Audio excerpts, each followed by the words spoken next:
meaning of this false imprisonment. All right, related something to the imprisonment that is there, mostly the judicial imprisonment. Whenever the word comes to our mind, this imprisonment word comes to our mind, we just assume on itself that it's something means the imprisonment of a person by the order of the court and by the decree of the court that is basically given to the person, and he then after giving the punishment of imprisonment, the person is put behind bar until and unless that person is given the bail. This is the general conception in our mind. This is the generally thought thing that is there in our mind. But in reality, when we just think of, when we just study this imprisonment thing in the law of torts, we get to know that imprisonment here does not just means the imprisonment of a person behind the bars. Okay, it means, for example, see, the law is there not usually to put restriction on us. Okay, it is positive. The law is positive. It allows us to exercise our liberty. Okay, it allows us to basically practice all the possible liberty in us. All right, but what happens if someone, what they do, if someone puts you into a condition, if someone confines you to a particular area that restricts your liberty against your consent, that is called as imprisonment, that too false if it is not with your consent and done with maliciousness.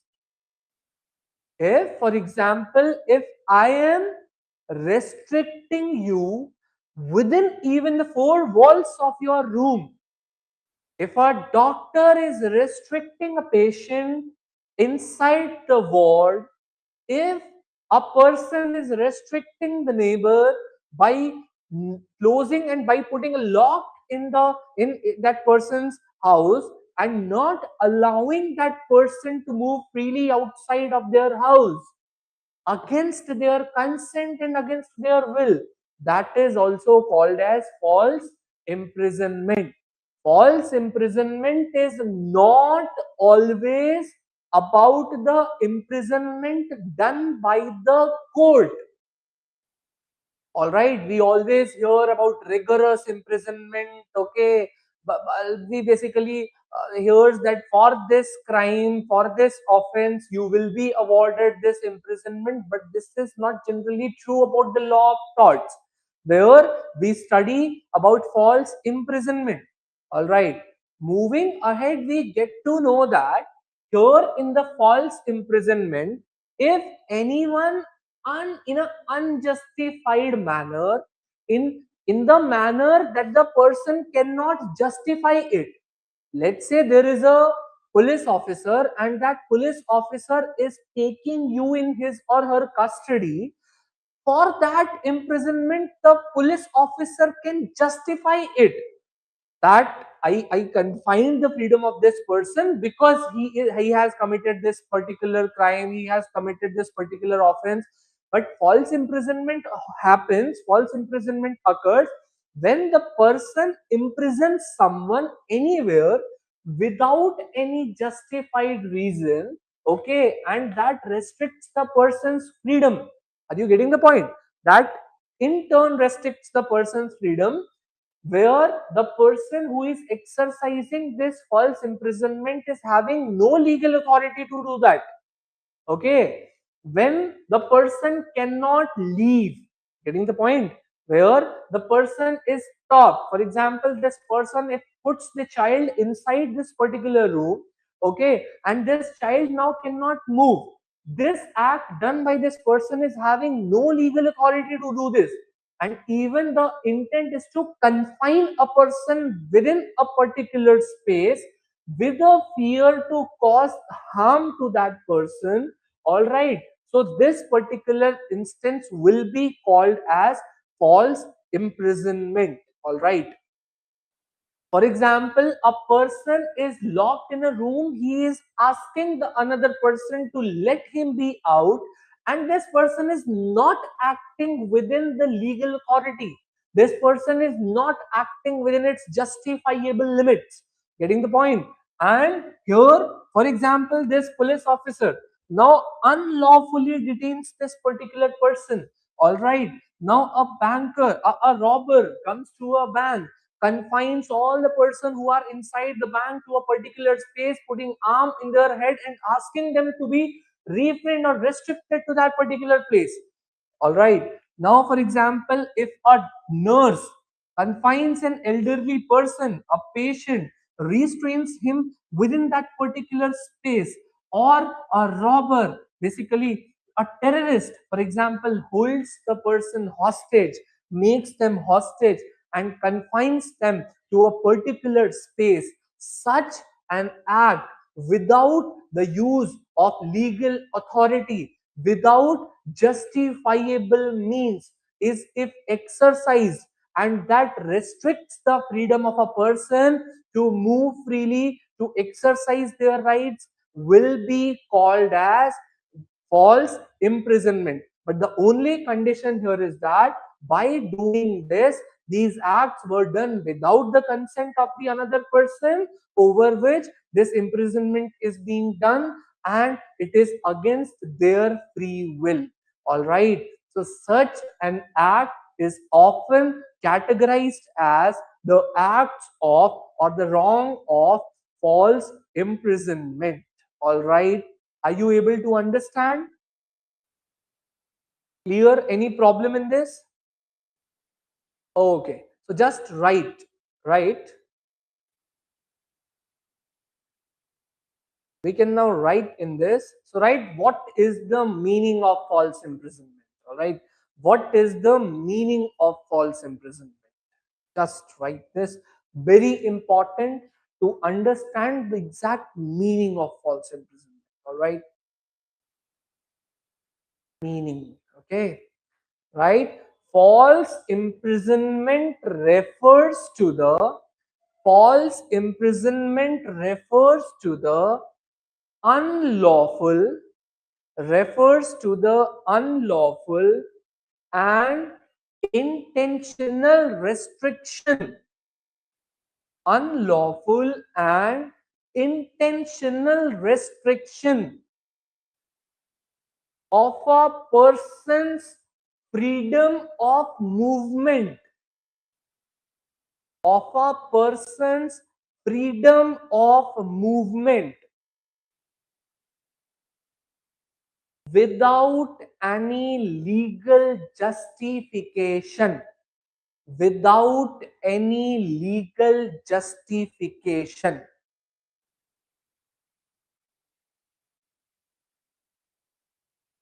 Change the point and write in simple term, if a person is made to, in simple terms, if a person is made to stay in a place, if a person is made to stay in a place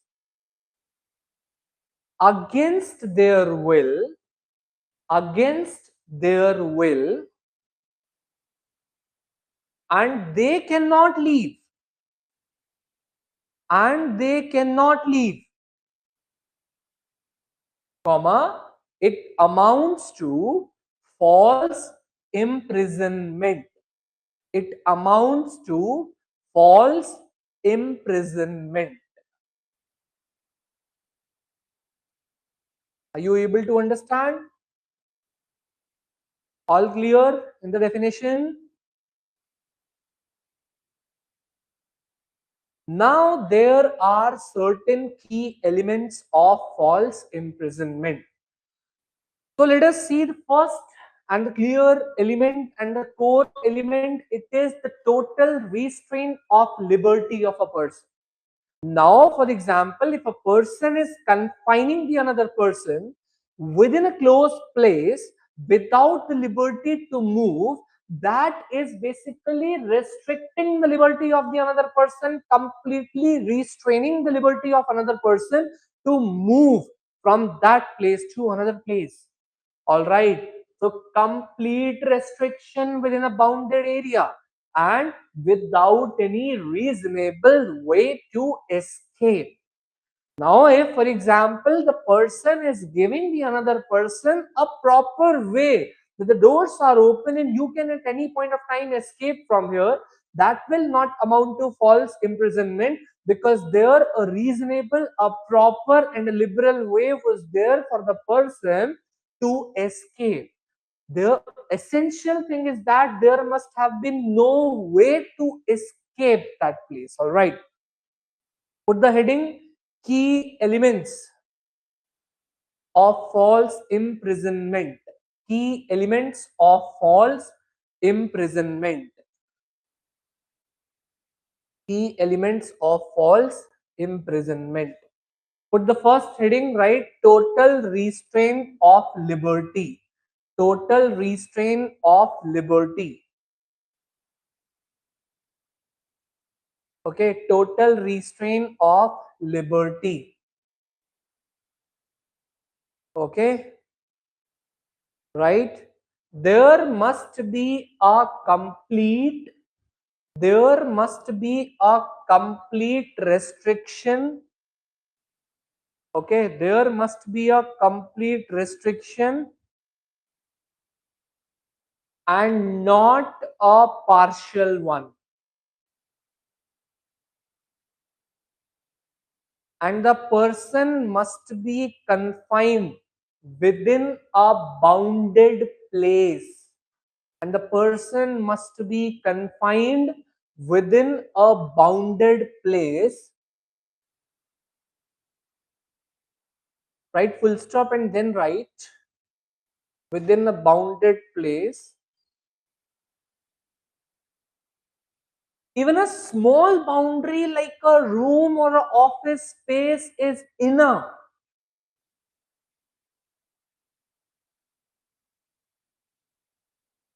Since the only condition is that, since the only condition is that there must have been no way, right? There must have been no reasonable way.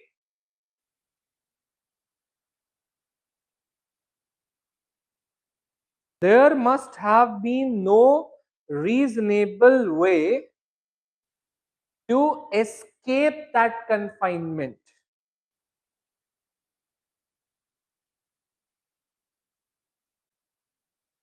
To escape that confinement.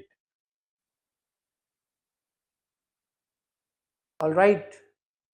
If there is availability of a reasonable way how the person can escape the particular confinement, then it will not amount to false imprisonment. All right. Coming on to the next essential element of false imprisonment, that is absence of lawful justification. Now the person who is committing the confinement of the another person must not be having any lawful justification of why he had committed this act, of why he confined the another person within a bounded space.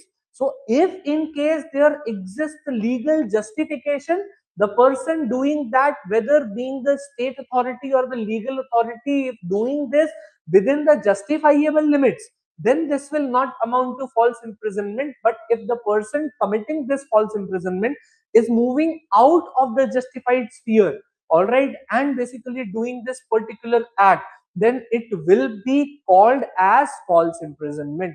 All right. So unjustifiable or unjustified or illegal restraint must be there, which is not done under any legal authority. So put this heading, second essential element, absence of legal justification. Yeah, absence of legal or lawful justification also you can write, a legal justification also you can write.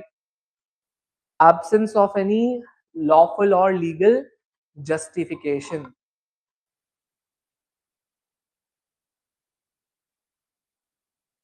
Right, the restraint must have been unjustified or illegal.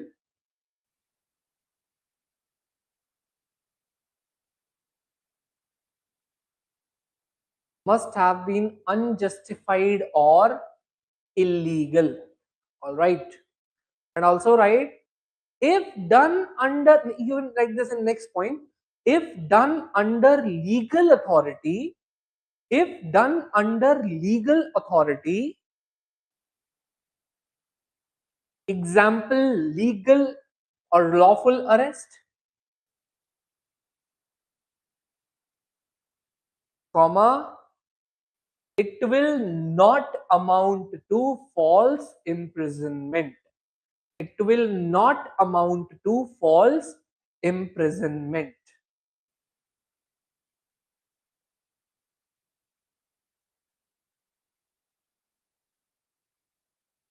All right. Any problem in this?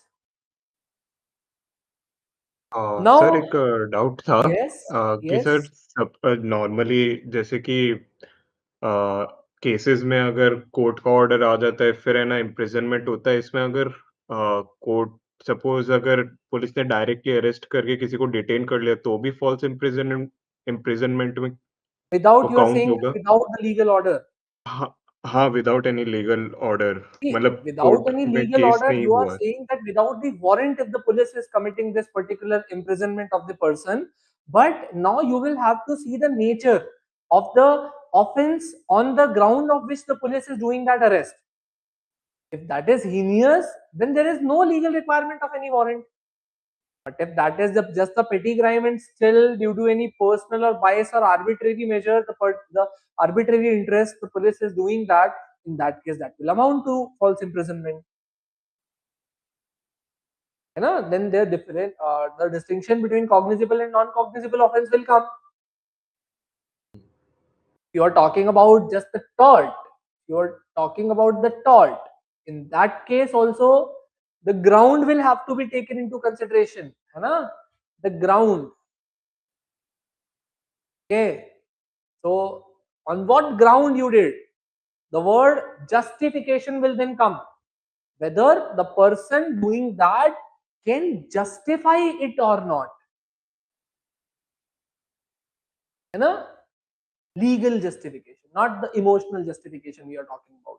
We are simply talking about the legal justification, whether they can legally justify it or not. All right. Now, just third, na? Right. Write the third heading. Write the third heading, that is without consent of the plaintiff. Without consent of the plaintiff. See, now for example, if A is giving consent to the B to confine that person within that particular sphere, for example, now just differentiate between two circumstances. The one case is where a patient himself goes to the hospital, asks the doctor to admit the patient in the particular ward under a particular department. With his consent, the doctor is doing that. Now, in that case, the person has given the consent to the doctor to admit him inside a confined space in the hospital.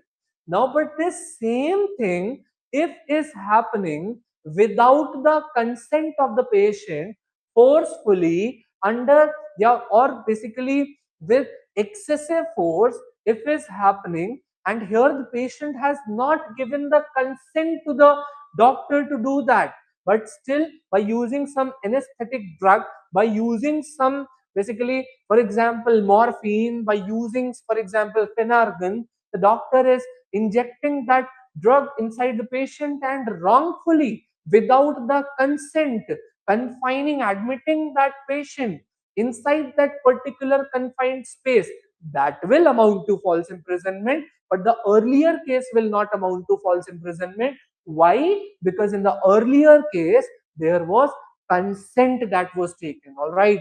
There was consent that was obtained. Okay. So If no voluntary agreement to confinement was there, then only the false imprisonment can happen. But if the coercion or undue influence was there, then only false imprisonment can happen. So just write here, the person, right, the person must not have, the person must not have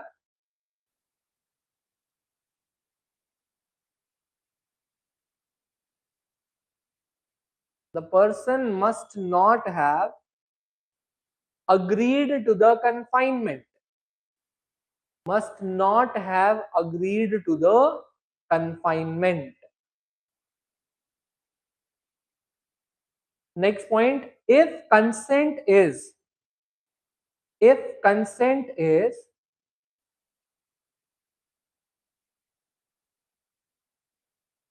free and voluntary, then no false imprisonment exists. Then no false imprisonment exists.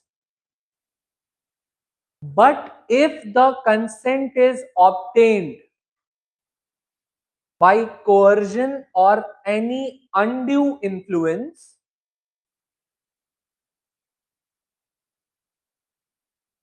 by coercion or any undue influence,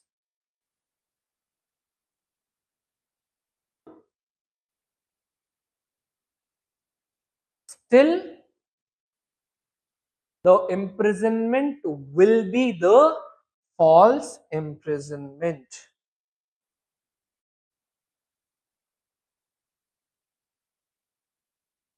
Now the major thing here is intent of the intention of the defendant who is defending. All right, it is not at all required harm must happen, but the main element here is what is the intention. The act of false imprisonment must be intentional. Getting the point? Write this thing. The act must be intentional.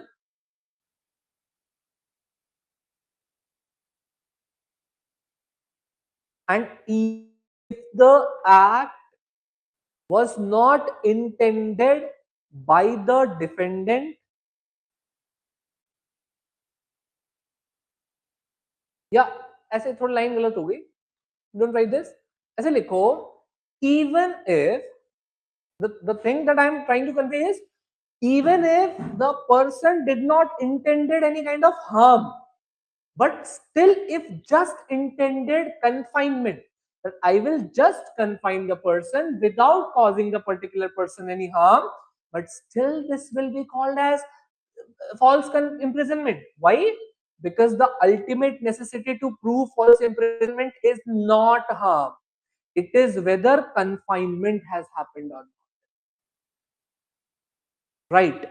Even if the defendant did not intended any harm, did not intended any harm, but the intended act of but intended the act of confinement,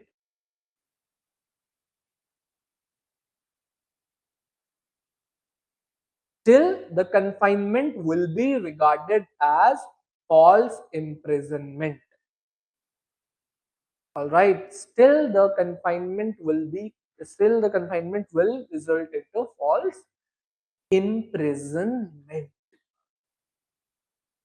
Got it? Now next is knowledge of the plaintiff. All right, so plaintiff aware of the confinement.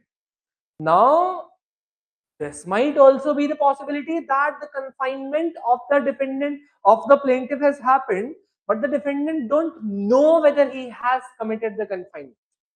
In that case, the false imprisonment will not happen, but the necessity is that in this particular case, the knowledge of the plaintiff that he is doing the act that might result, knowledge The knowledge to the plaintiff that he only knew that this act might result in the confinement of the person, then also he is liable.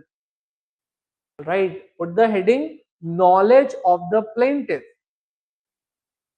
This is debatable, but yes, relevant. Okay. Right? Generally, the plaintiff should be aware of the confinement. The plaintiff should be aware of the confinement. Okay. And write, however, in the next point you can write, however, even if unaware at the time,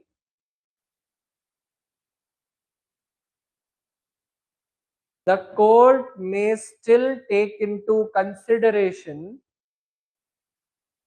the violation of liberty. The court may still take into consideration the violation of liberty of the plaintiff.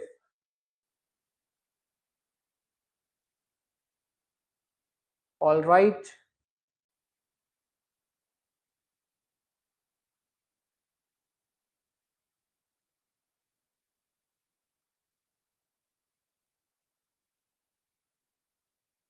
Now put the next sixth one, that is reasonable fear of inability to leave.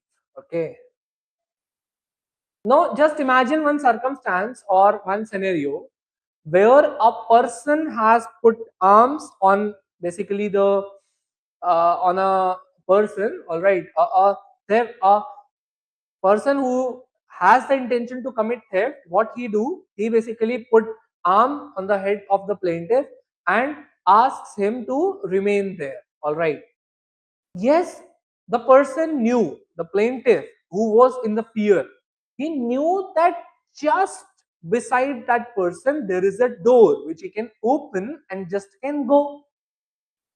Now the robber goes away, all right. But the plaintiff here in this case is still in the fear. He knew that there is a escape to that confinement, but he is in the fear of that arm. Okay. And in this case, the robber cannot claim this thing that I never did, I never confined that person. Always there was availability of a door. He could have always escaped at any point of time from here. Was I stopping that person? Yes, you were stopping. Because why? Because you created a reasonable fear in the mind of the plaintiff that he cannot escape from that particular confinement. Right? Put this heading reasonable fear or belief of inability to leave.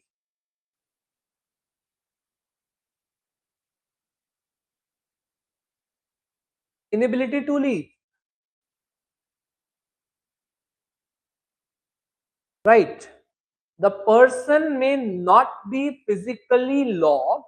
The person may not be physically locked. The person may not be physically locked, but if a reasonable person,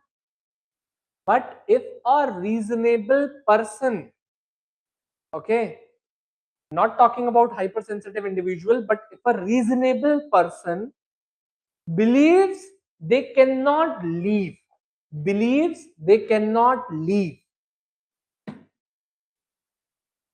it is enough to prove false imprisonment. It is enough to prove false imprisonment.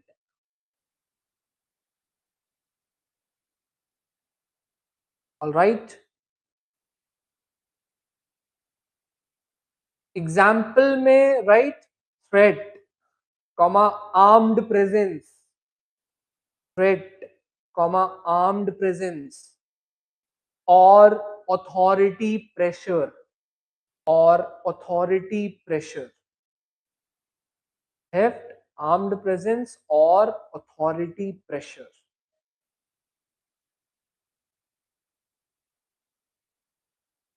That means you now got to understand that. So first thing that I would like to again make thing clear, that physical lock is not at all necessary in the case of false imprisonment. It is not at all required that physically you are putting a person under lock. Even the time period is irrelevant. For what time period? Even the confinement which is false for even a few minutes can amount to the damages, all right, which will basically lead to putting compensation. Okay. uh, there is a bounded area concept that says that it is not at all required that you are putting a person in under confinement in a small room. It can be even a building, it can be even a room, it can be any bounded place from where the person cannot escape on its own, all right, without any fear. So just write now, provide the legal definition of false imprisonment. So right, therefore false imprisonment can be defined as, therefore false imprisonment can be defined as complete deprivation, complete deprivation of personal liberty, complete deprivation of personal liberty for any duration, complete deprivation of personal liberty for any duration without legal or lawful justification, without legal or lawful justification, and without consent, and without consent, all right.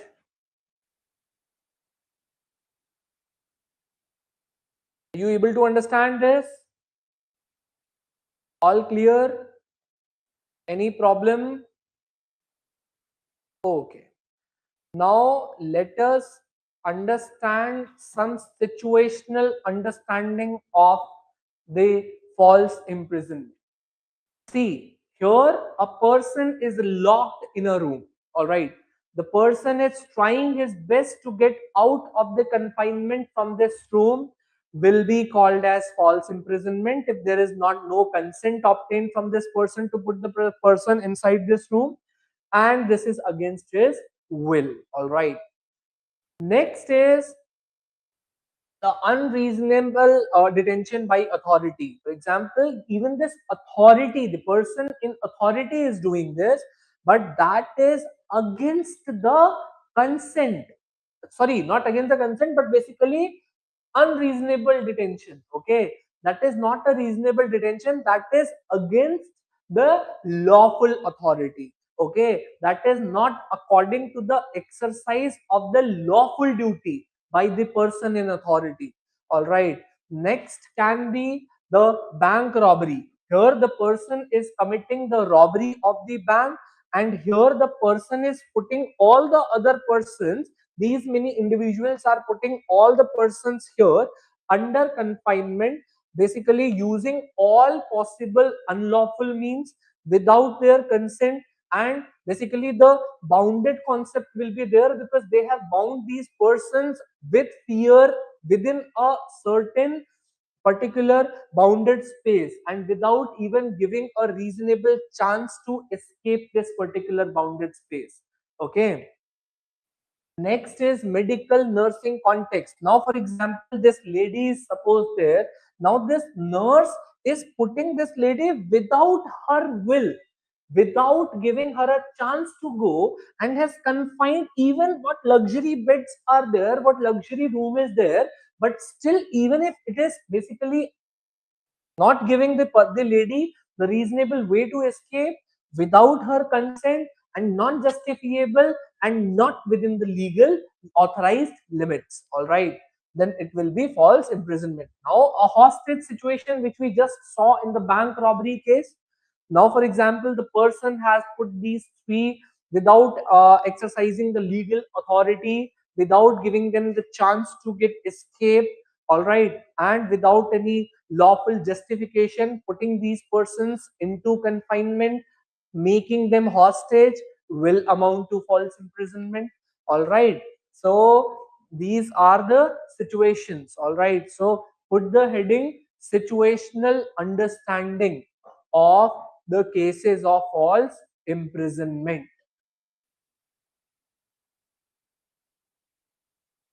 Situational understanding of keeping the person under false imprisonment. Put the first heading locking a person in a room. Locking a person in a room.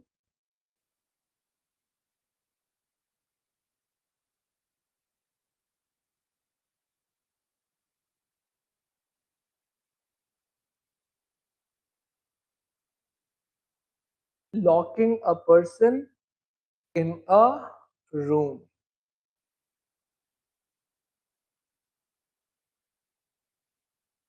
Okay, so here right, if someone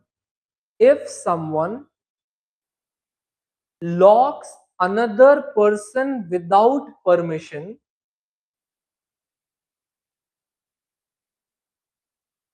in bracket write consent,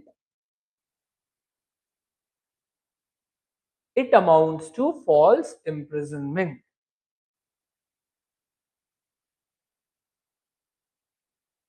And also write in the next point, but if the person consented or willingly stayed,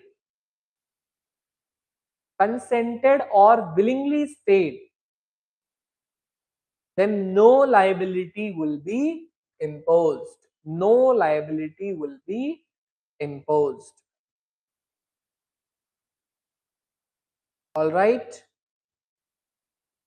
Any doubt? All right. Now put the next example heading unreasonable detention by the authority. Unreasonable detention by the authority. We will continue with the second example in the next class. All right.